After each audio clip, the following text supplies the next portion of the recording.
तो आज हम बात करेंगे एक ऑटो सेक्टर की कंपनी से रिलेटेड, क्योंकि ऑटो सेक्टर आज के टाइम पे काफ़ी बूम पे चल रहा है, तो उसकी कंपनी से बात करनी ज़रूरी है। तो उनमें से एक ऐसी कंपनी जो ऑटो सेक्टर की काफ़ी अच्छी कंपनी है और ऑटो सेक्टर में काफ़ी सारे बिजनेसेस, मतलब काफ़ी सारी कंपनीज को प्रोडक्ट बना के दे रही है। तो उस कंपनी को आज डिटेल में पढ़ेंगे और हमें उस कंपनी को ख़रीदना चाहिए कि नहीं ख़रीदना चाहिए वो भी हम देखेंगे। तो सबसे पहले कंपनी के चार्ट पैटर्न के ऊपर चलते हैं। तो यह कंपनी का नाम मदरसन सुमी, तो सबसे बड़ी कंपनी जो ऑटो एंसेलरीज के सेक्टर में काम करती है, मतलब ऑटोस के पार्ट्स बना के देती है, तो उनमें सबसे बड़ी कंपनी ये आती है। सो कंपनी का ये चार्ट पैटर्न है। तो एक दिन का चार्ट पैटर्न कंपनी का रेड में, 5 डेज़ का 6। तो हम एक बार 6 मंथ्स का देखते हैं। तो 6 महीने का चार्ट पैटर्न वो हरे में है, तकरीबन 80% का रिटर्न कंपनी में मिल रहा है हमें। सो उसके बाद 1 ईयर का देख लेते हैं। तो 1 ईयर में काफ़ी बड़ा डाउनफॉल है इस कंपनी के अंदर, तकरीबन अभी भी 21% के डाउन पे है कंपनी चल रही है। मैक्स टू मैक्स कंपनी का चार्ट पैटर्न देख लेते हैं। तो नीचे से कंपनी के अंदर रिकवरी हो रही है यहाँ से तकरीबन, तो कंपनी रिकवरी के टाइम पे आ रही है ऊपर। सो कंपनी सबसे बेस्ट है सारी ऑटो इंडस्ट्रीज के अंदर। कंपनी ने काफ़ी ज़्यादा बार बोनस दिया, तो वो भी हम आगे जाकर देखेंगे। तो सबसे पहले कंपनी की जो रिस्की फैक्टर है वो हम देख लेते हैं, पीई रेशो। तो कंपनी का जो पीई है वो 1200 के करीब यहाँ पे चल रहा है। सो पीई बहुत, अकेला हमें पीई नहीं देखना चाहिए, ज़रूरी नहीं कि पीई हाई है तो कंपनी अच्छे लेवल पे नहीं मिल रही, और भी फैक्टर्स होते हैं। पर अभी हम यहाँ पे बात करेंगे तो 359 कंपनी का मार्केट कैप है। डिविडेंड यील्ड कंपनी की 1.97 की है, पर पीई कंपनी का बहुत ज़्यादा है, बहुत ज़्यादा अप है। सो अगर 75 के ऊपर पीई माना जाता है तो वो कंपनी रिस्की मानी जाती है, पर इस कंपनी का 75 के 122 पे है, 1200 पे है, 1221 पे। तो कंपनी काफ़ी ही ज़्यादा हाई पे अपने प्राइस से चल रही है। सो अगर इसको हम देखा जाए तो कंपनी का प्राइस और 10-20 होना चाहिए था इस वक्त पे, अगर पीई को हमने मेंटेन करके चलना है। तो उसके कंपैरेटिवली कंपनी आज के प्राइस से बहुत हैवी चल रही है। तो उसके बाद चलते हैं, कंपनी का हमने चार्ट पैटर्न देख लिया। तो मेरे को कंपनी का चार्ट पैटर्न इतना अच्छा नहीं लग रहा, क्योंकि ऑटो सेक्टर आज के टाइम चल रहा है, ऑटो सेक्टर बूम पे है। जब तो ऑटो सेक्टर चलेगा तब तक ये कंपनी चलेगी, उसके बाद फिर से धीरे ऊपर नीचे कंसोलिडेट चार्ट पे कंपनी आती रहेगी। सो अब चलते हैं आगे कंपनी के फाइनेंशियल्स के ऊपर। तो ये हम आ गए सीधा कंपनी की सेल्स के ऊपर। तो यहाँ पे कंपनी की सेल्स जो है काफ़ी ज़रा यहाँ पे गिरती हुई हमें देख रही है, एक हिसाब से डबल के करीब ही कंपनी एग्जैक्टली नहीं। तो देखा जाए तो हाफ कंपनी की सेल्स रहेगी 1561, 15159 पे, और सीधा 8000 पे कंपनी की सेल्स रहेंगी। तो सेल्स कंपनी की गिरती हुई है, और साथ के साथ अदर इनकम से जो कंपनी की बढ़ रही है। तो ये एक अच्छी बात नहीं है कि अदर इनकम कंपनी की बढ़ रही है। तो नेट प्रॉफिट भी कंपनी का -1000 में चल गया, तो ये भी एक डाटा है देखने वाला। सो कंपनी का बैलेंस जो सेल्स का चार्ट है वो हमें अच्छा नहीं देखने को मिल रहा, तो उसका कंपनी की हम देख लेते हैं कि बैलेंस शीट कैसे।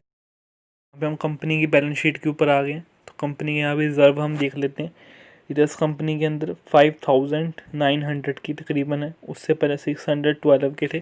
तो पिछली बार स्लाइटली गिरते हुए हैं, पर फिर भी रिजर्व 6000 के करीब गए हैं, तो काफ़ी अच्छे रिजर्व हैं कंपनी के पास।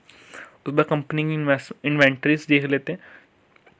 तो इन्वेंट्रीज कंपनी की लगातार यहाँ पे गिरती हुई दिख रही है, पिछली बार 1000 की थी, हम 993 हो गई है। तो इन्वेंट्री से हमें क्या पता चलता है, कंपनी जितना भी माल बनाती है उसको बेच पा रही है कि, या फिर ये तो है ना कि अगर कंपनी माल बना रही है तो उसको अपने पास ही, मतलब अपने पास ही इन्वेंट्री में ब्लॉक करके रखी जा रही है। तो ये कंपनी की सेल्स ही नहीं होगी तो कंपनी पैसा कैसे कमाएगी, तो ये भी हमें यहाँ चाहिए। उसके बाद cash and bank balance company का हम चेक कर लेंगे। तो cash and bank balance company का काफ़ी अच्छे स्तर से बढ़ता हुआ है, एक हिसाब से डबल ही हो गए यहाँ पे।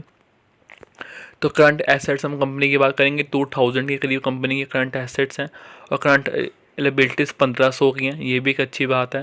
उसमें कंपनी की बुक वैल्यू देख लेते हैं, 19 रुपये की कंपनी की बुक वैल्यू है, और पिछली बार से देखने को मिलती है काफ़ी गिरती हुई कंपनी की बुक वैल्यू मिल रही है। तो ये सारे पैरामीटर्स है कंपनी की। तो बैलेंस शीट कंपनी की हमें अच्छी देखने को मिल रही है। सेल्स, अब चलते हैं कंपनी के प्रॉफिट मार्जिन वगैरह हम देख लेते हैं, और प्रमोटर्स की होल्डिंग। तो यहाँ पे कंपनी के पास कैश फ्लो हम देख लेते हैं यहाँ पे। तो कैश फ्लो जो कंपनी का है वो यहाँ पे बढ़ते हुए मिल रहा है ऑपरेटिंग एक्टिविटी से, ये सबसे अच्छा होना चाहिए। अगर कंपनी का कैश फ्लो ऑपरेटिंग से बढ़ रहा है, मतलब कंपनी काम कर रही है, जो बिज़नेस कर रही है वहाँ से कंपनी को कितनी इनकम आ रही है, मतलब वहाँ से कंपनी का काम चल रहा है कि नहीं चल रहा, तो यहाँ पे वो बढ़ता हुआ हमें देखने को मिल रहा है, जो कि काफ़ी अच्छी बात है। उसके बाद कैश फ्लो ऑपरेटिंग अच्छी है, नेट कैश फ्लो भी कंपनी का यहाँ पे बड़े अच्छे अमाउंट से बढ़ता हुआ मिल रहा है। यहाँ पे नेगेटिव था, फिर पॉजिटिव आया, अब 1300 का आ गया, तो नेट कैश फ्लो भी कंपनी का अच्छा है। उस पर कंपनी की रेशोस हम चेक कर लेते हैं, तो EPS कंपनी तकरीबन 3 का है, यहाँ पे 3 का EPS हो गया। उस पर बुक वैल्यू कंपनी की 46 की यहाँ पे देखने को मिलती है, तो ये भी एक चीज़ अच्छी है। प्रॉफिट मार्जिन कंपनी का देख लेते हैं, तो net operating profit margin company का 4% का है, तो ये एक चीज़ मेरे को कंपनी की ऑपरेटिंग मार्जिन 4% का, और net profit operate margin company का 9.4 का है, और ग्रोस मार्जिन भी कंपनी का 8.54 का है। तो प्रॉफिट मार्जिन कंपनी के काफ़ी लो हैं, देखने को यहाँ पे मिलते हैं। तो रिटर्न ऑन इक्विटी कंपनी का 10 का दे रही है, और ROCE return on capital employed जो होता है, तो वो 10 का है कंपनी के अंदर देखने को मिल रहा है। तो ये सारी कंपनी की थोड़ी सी रेशोज़ थी। तो रेशोज़ के बाद कंपनी क्या आते हैं, रेशोज़ भी तो कंपनी का प्रॉफिट मार्जिन है वो मुझे थोड़ा अच्छा देखने को नहीं मिल रहा। तो प्रॉफिट मार्जिन तो कंपनी का नेट प्रॉफिट मार्जिन होता है, वो हम 5 से 6 की कम से कम 6 तो होना ही चाहिए, पर कंपनी का 5 के करीब है, तो ये एक थोड़ा सा ड्रॉबैक मेरे को कंपनी में देखने को मिल रहा है। उसके बाद कंपनी की जो प्लेजिंग्स हैं, वो यहाँ पे जो कंपनी के प्रमोटर्स हैं, वो कंपनी के शेयर होल्डर्स, मतलब शेयर्स जो है कंपनी के, वो प्लेज हुए पड़े हैं, और प्लेजिंग यहाँ से तकरीबन बढ़ रही है। पहले 9 की थी, 13 की हो गई है, अब 15 की यहाँ पे प्लेजिंग हो गई है।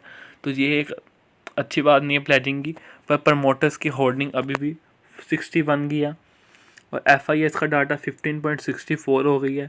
और उसके बाद देखा जाए DIS का 15 फाइनेंशियल इंस्टीट्यूशन भी 0.54 की कंपनी के अंदर होल्ड रखते हैं। इंश्योरेंस कंपनी भी इस कंपनी में काम करती है, उसके बाद म्यूचुअल फंड्स भी हैं। तो ये सारे के सारे लोग एक्टिव हैं इस कंपनी के अंदर, और काफ़ी अच्छी कंपनी के अंदर होल्डिंग्स बढ़ाई जा रही हैं, क्योंकि कंपनी का जो बिज़नेस है वो ग्लोबली काम करती है, सिर्फ इंडिया में ही ये कंपनी काम नहीं करती। अब आगे जाकर बात करते हैं कंपनी के ब्रांड्स के बारे में, तो ये हमारे फंडामेंटल्स हो गए कंपनी की।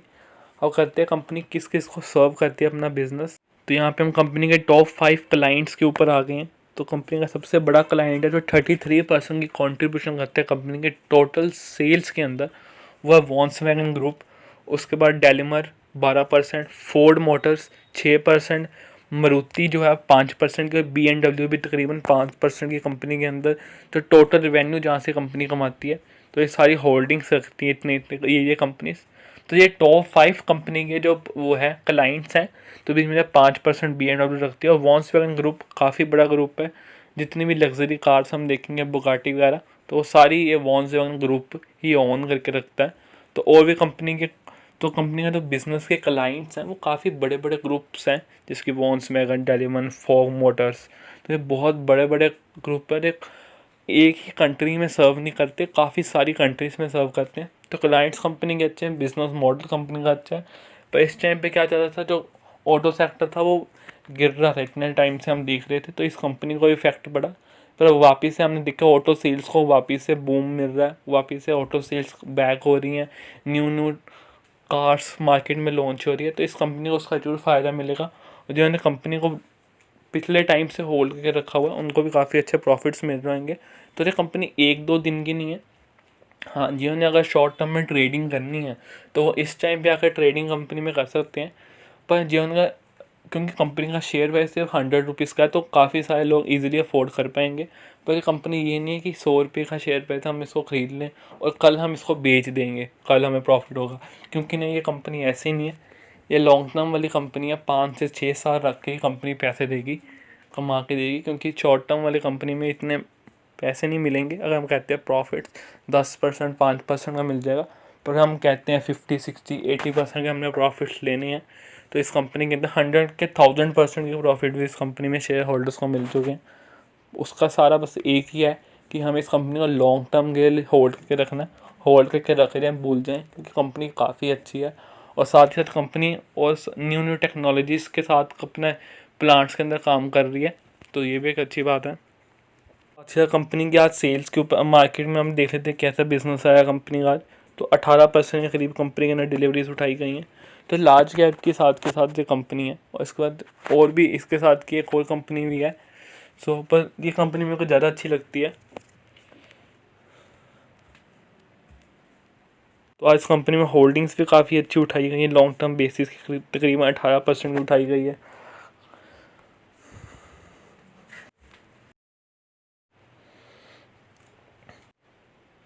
और साथ ही इस कंपनी ने काफ़ी बार अपने शेयर्स को स्प्लिट भी किया, स्प्लिट के बाद बोनस भी दिया, जहाँ से कंपनी का जो रिटर्न्स है वो डबल 10 से 15 बार कंपनी ने अपने बोनस दिया, शेयर्स को स्प्लिट भी किया। उससे कंपनी के प्राइस पे तो इफेक्ट पड़ता है, इसलिए कंपनी आज के टाइम पे तो कम से कम 30 से 40,000 के करीब होती है, उससे भी ज़्यादा ऊपर होती। सो कंपनी काफ़ी अच्छी है, लॉन्ग टर्म वाली कंपनी है। शॉर्ट टर्म में इस कंपनी में कुछ भी हो सकता है, जैसे आज के दिन में कंपनी 5% के करीब गिरी है, क्योंकि आज मार्केट में काफ़ी सारा प्रेशर रहा है। तो 5 दिन का भी हम देख लेते हैं, तो ये सारा चार्ट पैटर्न जो हमें देखने को मिल रहा है ये ग्रीन में दिख रहा है। और जैसे ही हम लॉन्ग टर्म पे आते हैं, मैक्स का चार्ट पैटर्न देख लेते हैं, तो काफ़ी अच्छी कंपनी में यहाँ पे जंप देखने को मिल जाती है 2018 के टाइम से, मतलब 2018 में देखा जाए, क्योंकि उस 2018 के बाद ही मार्केट में सब कुछ गिरना शुरू हुआ था। सॉरी, ऑटो सेक्टर के अंदर प्रॉब्लम्स आनी शुरू हुई थी, क्योंकि काफ़ी सारी पॉलिसीज़ बदली गई थी गवर्नमेंट की तरफ से। तो उससे 2018 के टाइम पे तो कंपनी के होल्डर्स से, शेयर होल्डर्स से, उनको 2-2 लाख % का प्रॉफिट मिल चुका था। तो ये हमें देखने वाली चीज़ है, 2 लाख % का प्रॉफिट, परसेंटेज में प्रॉफिट है 2 लाख %। किसी ने 1 लाख भी लगाया, सॉरी 1 रुपया भी लगाया होगा, तो तकरीबन वो 2 लाख के करीब बन गया होगा, 2 लाख %। सो कंपनी काफ़ी अच्छी है, बस इसमें एक ही शर्त है कि कंपनी को लॉन्ग टर्म के लिए होल्ड करें, तो तभी अच्छे रिटर्न्स मिलेंगे। शॉर्ट टर्म में कंपनी में जब जब ये कंपनी नीचे गिरेगी, मैं इस कंपनी को 70 के करीब उठाया था। सो जब जब ये कंपनी नीचे गिरे तो डरना नहीं, इसमें और होल्डिंग्स बढ़ाई जानी है, और अपने यहाँ पास अच्छे खासे कंपनी के शेयर्स रखें, क्योंकि कंपनी बहुत बार शेयर स्प्लिट कर देती है और बोनस दे देती है। और साथ में जो कंपनियाँ वापस कम बैक भी कर रही है, ऑटो सेक्टर वापस में आएगा, क्योंकि जैसे तो इकोनॉमी सही होगी, और साथ में हमारी गवर्नमेंट इलेक्ट्रिक व्हीकल से भी बहुत अच्छे इंसेंटिव्स वगैरह दे रही है। तो इलेक्ट्रिक व्हीकल के कारण भी कंपनी बहुत गिरी थी पिछले 2018 के बाद, सारे प्रॉब्लम्स चल रही हैं, तो सबके सॉल्यूशंस मिल रहे हैं। तो लॉन्ग टर्म में कंपनी का ऑटो सेक्टर का काफ़ी अच्छा बूम आने वाला है। तो अभी से इन कंपनीज़ को, अच्छी अच्छी कंपनीज़ को होल्ड करके रखेंगे, तो बाद में जाकर काफ़ी अच्छे से रिटर्न्स मिलेंगे। सो फिर भी कुछ भी करने से पहले अपने फाइनेंशियल इंस्टीट्यूशन की या फाइनेंशियल एडवाइज़र की हेल्प जरूर लें। So thank you for watching this video, good bye.